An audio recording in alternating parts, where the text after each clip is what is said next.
எல்லாருக்கும் நமஸ்காரம். இன்னைக்கு ஸ்ரீமன் நாராயணியத்தில் தசகம் 40ல் 6லிருந்து 10 வரைக்கும் இருக்கக்கூடிய ஸ்லோகங்களை பார்க்க போகிறோம்.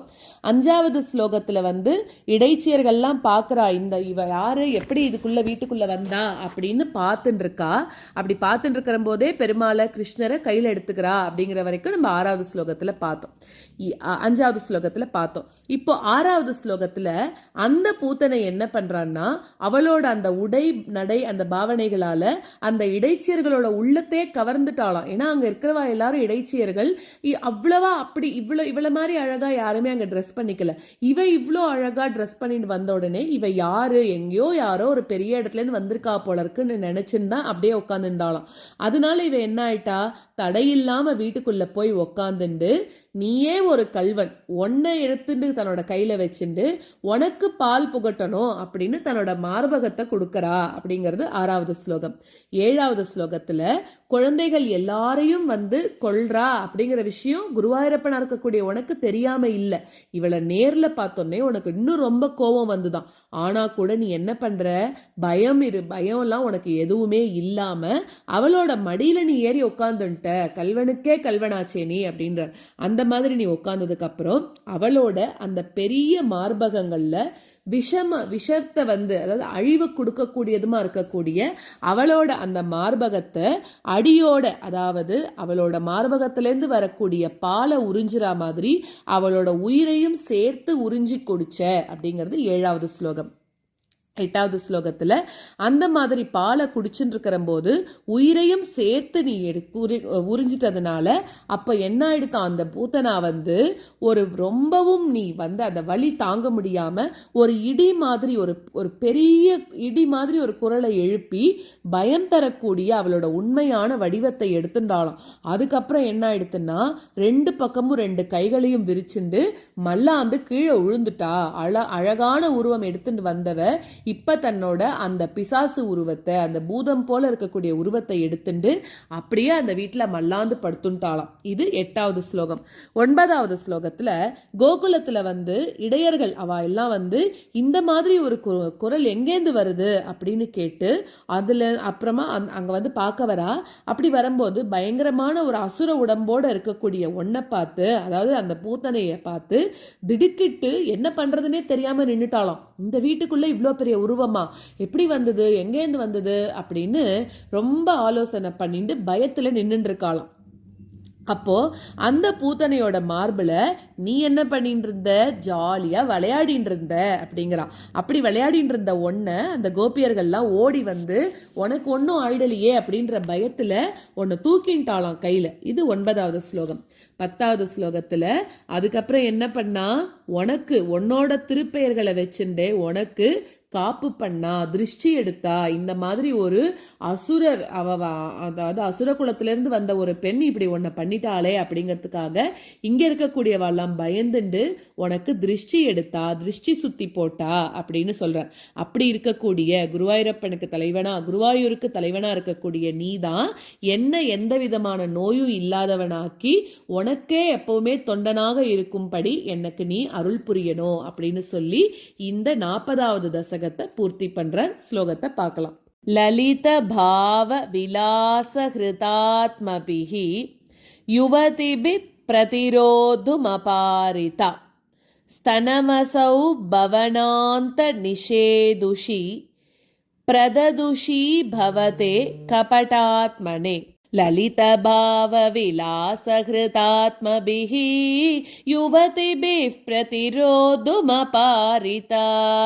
லலித பாவ விலாச ஹிருதாத்மபிஹ யுவதிபிः பிரதிரோதுமபாரிதா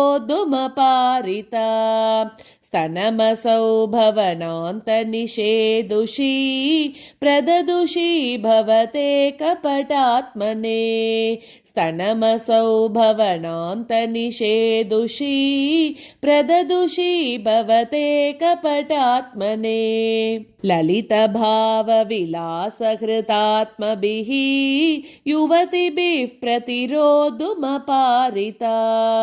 स्तनमसौ भवनान्तनिषेदुषी निषेदुषी प्रददुषी भवते कपटात्मने ललितभावविलासहृतात्मभिः युवतिभिः प्रतिरोधुमपारिता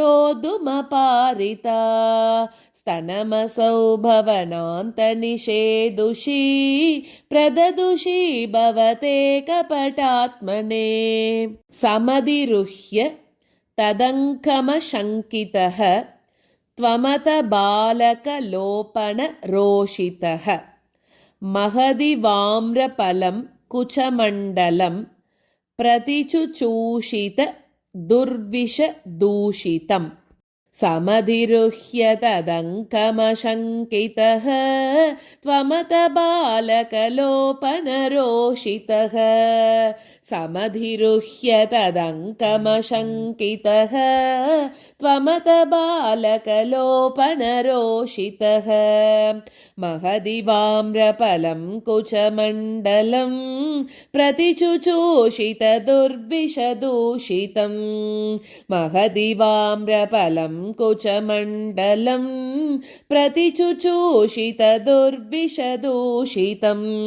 समधिरुह्य तदङ्कमशङ्कितः त्वमत बालकलोपनरोषितः महदिवाम्रफलं कुचमण्डलं प्रतिचुचूषित दुर्विषदूषितम् समधिरुह्य तदङ्कमशङ्कितः त्वमत बालकलोपनरोषितः महदिवाम्रफलं कुचमण्डलं प्रतिचुचूषित दुर्विषदूषितम् असुभिरेव समं धयति त्वयि स्तनमसौ स्तनितोपम निस्वना निरपतद् भयदायि निजं वपुः प्रतिगता प्रविसार्य भुजावुभौ असुभिरेव समं दयति त्वयि स्तनमसौ स्तनितोपमनिस्वना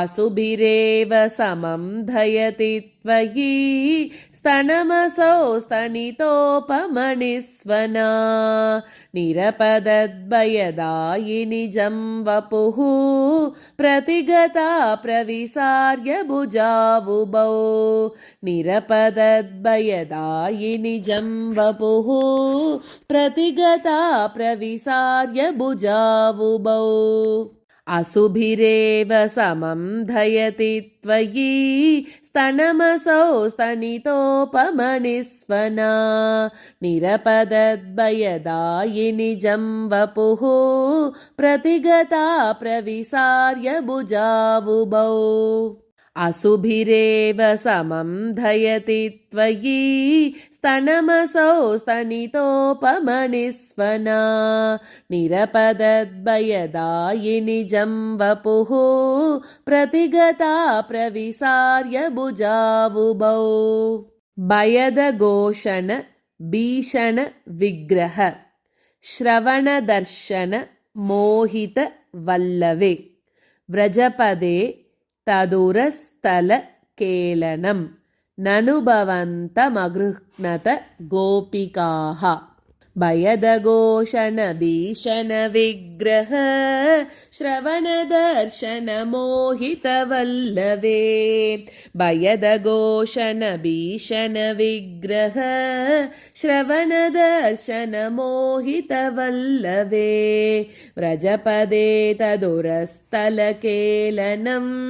ननुभवन्तमगृह्णत गोपिकाः व्रजपदे तदुरस्थलकेलनं ननुभवन्तमगृह्णत गोपिकाः भयदघोषण भीषण विग्रह श्रवणदर्शन मोहित वल्लवे व्रजपदे तदुरस्थलकेलनं ननुभवन्तमगृह्णत गोपिकाः भयदघोषणभीषणविग्रह श्रवणदर्शनमोहितवल्लवे व्रजपदे तदुरस्थलकेलनं ननुभवन्तमगृह्णत गोपिकाः भुवनमङ्गल नामभिरेवते युवतिभिर्बहुधा कृतरक्षणः त्वमयि वातनिकेतननाथ माम् अगदयन् कुरुतावक सेवकम् भुवनमङ्गलनामभिरेवते युवतिभिर्बहुधा कृतरक्षणः भुवनमङ्गलनामभिरेवते युवतिभिर्बहुधा कृतरक्षणः त्वमयि वातनिकेतननाथ माम् अगदयन् कुरुतावक सेवकम् त्वमयि वातनिकेतननाथ माम् अगदयन् कुरुतावक सेवकम्